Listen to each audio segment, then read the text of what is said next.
with more of the lights on and kind of a combination of our sage and magician of the ITC, would you please join me in welcoming Gary Morishima?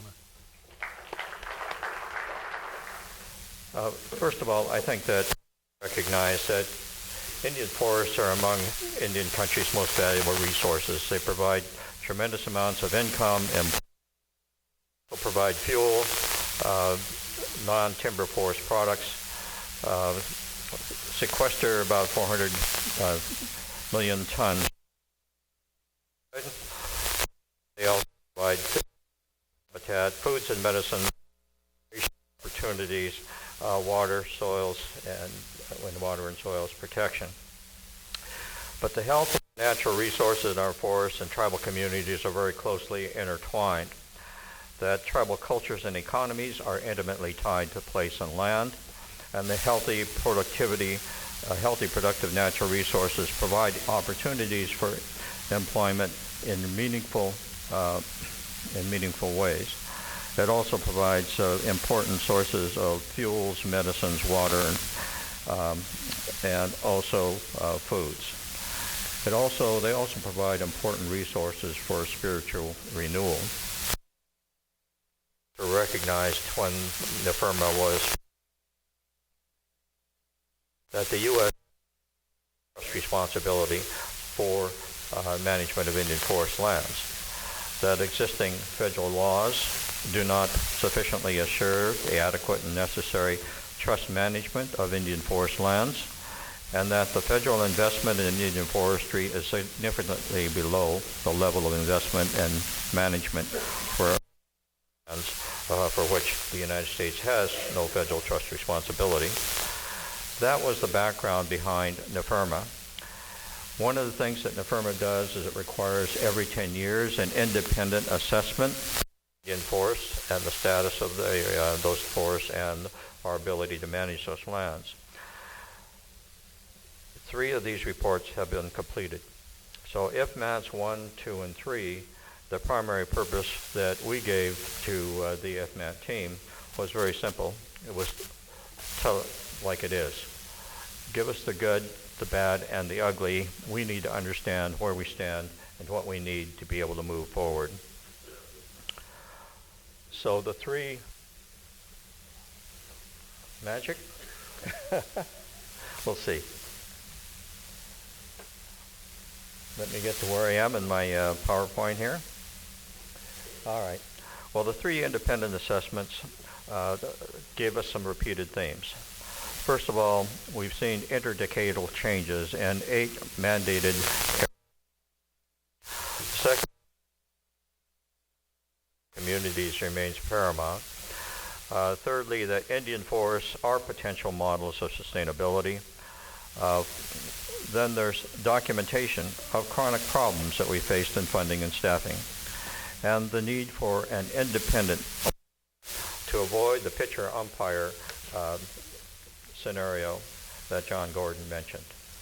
So the 2 main recommendations that John summarized today from IFMAT 3, we're still facing a significant deficit in funding for tribal forestry and wildfire management. That's $100 million minimum.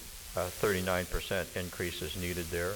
And also to increase professional and technical staffing levels by 792 positions and provide an additional $13 million for workforce development to give them the training and capacity skills that they're going to need. One of the things that's important to recognize is that IFMAT 3 tells us that there are some real costs to the failure to continue to invest. And the ITC did a quick calculation and found that there was over $1 billion lost in less than 40 years due to chronic failure to harvest the full annual allowable cut. That also meant that there were substantial losses in income and employment throughout many sectors of the tribal community. So the tribal communities are being affected in many ways by the failure to fully care for our forests. The bottom line of IFMAT 3 was that 2 decades after the IFMAT 1 report was done, that IFMAT 3 found that the federal government continues to inadequately fulfill its trust responsibilities. So the failure to provide these resources has very serious consequences, not only in terms of income and employment, but Indian forestry is at a tipping point, and that the chronic underfunding and staffing shortfalls have jeopardized the future of Indian forests and the communities that depend upon them. We're seeing increased threats of catastrophic loss from wildfire, insects, disease, drought, and climate change. All of these factors must be addressed proactively, and the economic and employment benefits that are badly needed in tribal communities are being lost, and some of the opportunities that are available are really not being pursued. These consequences are going to confront us for many generations. So it's just not what we're seeing today, but we're facing a future that the children in Indian country are going to have to contend with. Pervasive despair, hopelessness, persistent poverty, all of these things are going to take their tolls in Indian country unless we do something about it. But IFMAT 1, 2, and 3 do not just portray a vision of doom and gloom. The independent assessments find hopeful signs as well. First of all, that Indian forests are potential models for sustainability of the balance between the triple bottom line, the environment, the economy, and the community. They're also essential to maintain the health of our forests and communities. And in today's fiscal environment and challenges that we're facing with budgets, the ability to do more with less. The outstanding and continued dedication of Bureau and tribal staffs that are involved in forest management, and the innovation and creativity that's been formed. And one of the things that's happened as a result of underfunding and understaffing is that tribes have had to be more creative and innovative in terms of how they go about approaching their management. But can this progress and can this opportunity be sustained? It seems that trouble is everywhere. So from Groucho Marx, it says politics is the art of looking for trouble, finding it everywhere, diagnosing it incorrectly, and then applying the wrong remedies. The truth is that today the land, air, water, wildlife, and our forests are sick, and they're getting sicker. The climate change impacts portend things even worse. Intense storms, sea level rise, floods, drought. We're looking at habitat changes for fish and wildlife species and catastrophic wildfires. But natural resources have always been essential to the cultures, lifeways, distinctiveness, identity, and economies of tribal communities. And natural resources are still abundant in Indian country, but they suffer from years of neglect and abuse, insensitive or coercive development, encroachment, expropriation, and lack of investment. So the question that IFMAT 3 really poses is, has a real problem been diagnosed? The current situation is that tribes still have limited ability to manage their resources, and that the trustee defines the contours of the trust, that the tribal sovereignty and management of natural resources has to occur within the confines that are determined by the federal courts, the Congress, and the administration, and that tribes often find themselves in the position of seeking permission to exercise their powers of governance and resource management. So the current situation, tribes are kept in a perpetual cycle of dependence, and their capacity to become self-reliant is cut short by the lack of authority over their lands and resources, federal rules and regulations, and the ability of the necessity of tribes to seek funding from outside sources.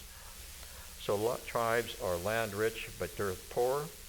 The trust administration has kept tribes in a perpetual state of dependence, that the federal administration is getting costly and greatly diminishes the ability of tribes to take advantage of opportunities, both in terms of restrictions and the timeliness.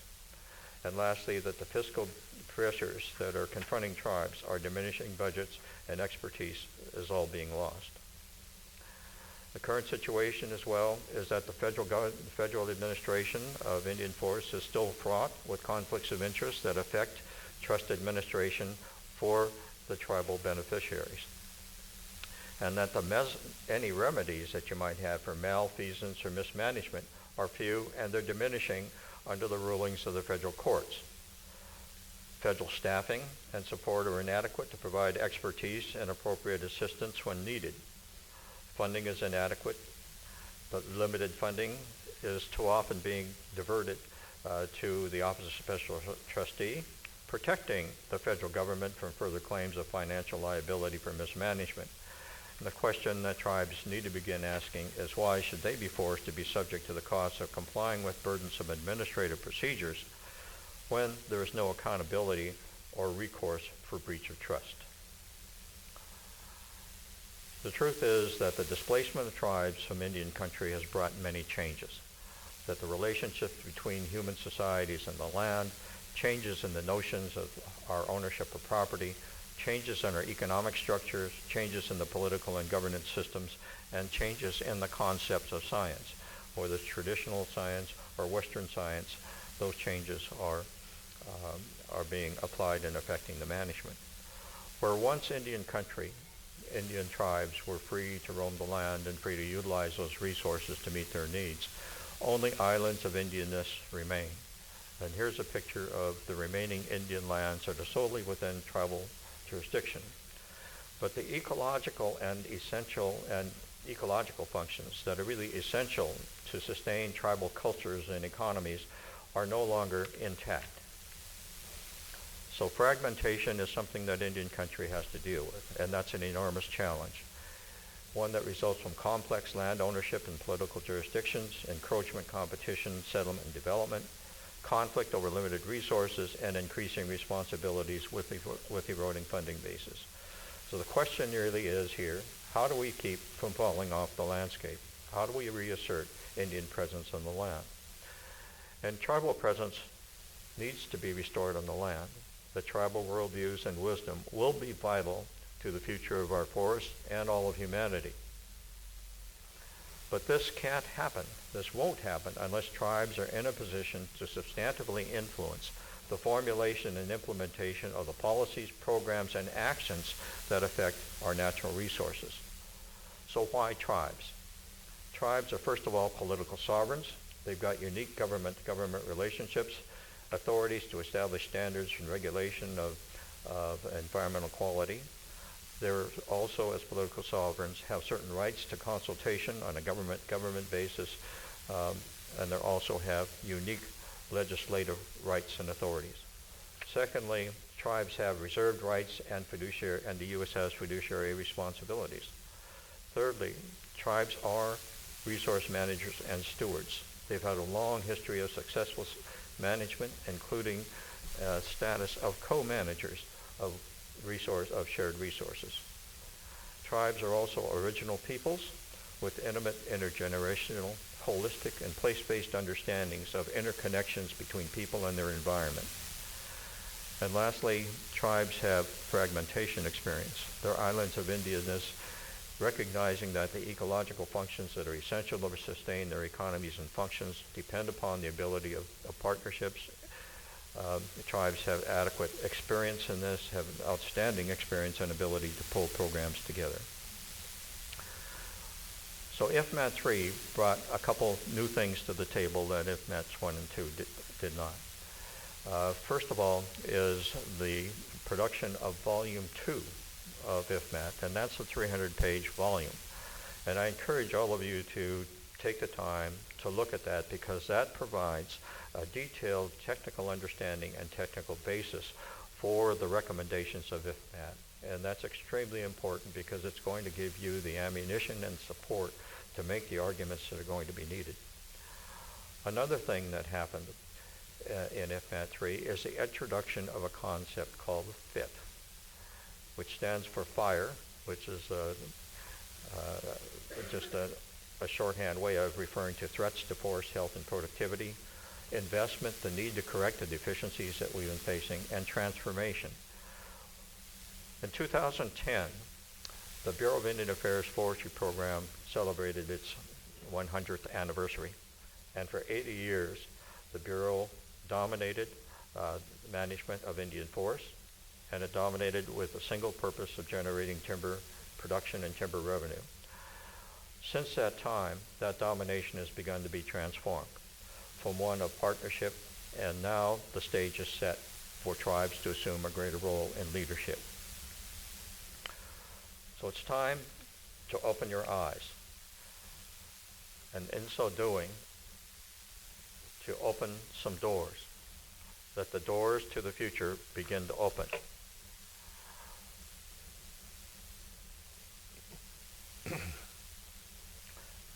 IFMAD 3 has managed to capture high-level attention within the administration and the Congress through hearings.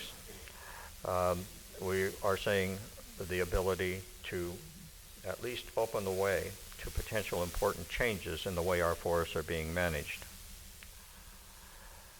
But what we're really looking forward to in the future is a new kind of relationship between Indian country, the administration, and the land. Here are a number of those things. I'm not going to go into those in a great deal of detail, but I think that the time is right, that we have within the last couple of years seen major changes in terms of recommendations coming forward from trust reform, from the Trust Reform Commission. ITC, as a result of IFMAD 3, sponsored a symposium at Seattle University on the future of trust administration. ITC is also involved in reviewing and developing a set of principles for administration of the trust and also legislation. So the time for transformation is right, and the opportunity for tribals, Indian country and tribal leadership to step forward is there. So I've given you a lot of stuff to ponder, that we need to replace our fragmented, pixelized window of the world with a landscape view and social and economic realities. And the stakes are really high. We know that healthy resources are essential for healthy tribal communities and economies. There is some urgency here. It's time to act, that we can't afford to wait much longer. Our resources are deteriorating. Our capacity to address the needs to improve their management is also diminishing. And we really cannot afford to wait much longer. So hopefully I've given you a little bit of food for thought on IFMAD 3 and give you something to chew on as we approach lunch. Thank you very much.